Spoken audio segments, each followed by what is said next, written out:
வருஷம் கார்த்திகை மாதம் நடக்கிற ஒரு பெரிய கொண்டாட்டம் தான் தீப திருவிழா. கார்த்திகை தீபம்னு சொன்னாலே திருவண்ணாமலை தான் ஸ்பெஷல். இந்த வருஷம் டிசம்பர் 3ஆம் தேதி மலை உச்சியில் மகாதீபம் ஏற்றப்படும். இந்த 10 நாள் பிரம்மோற்சவம் இன்னைக்கு கொடியேற்றத்தோட தொடங்கியிருக்கு. இதை முன்னிட்டு அதிகாலை 3 மணிக்கு கோயில் நடை திறந்து பஞ்சமூர்த்திகளுக்கு சிறப்பு அபிஷேகம் செஞ்சாங்க.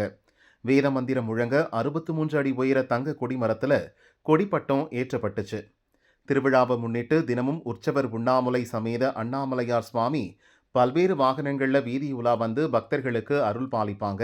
அண்ணாமலையாருக்கு அரோகரா கோஷம் முழங்க பக்தர்கள் கொடியேற்ற உற்சவத்தில் கலந்துகிட்டு சுவாமி தரிசனம் பண்ணாங்க.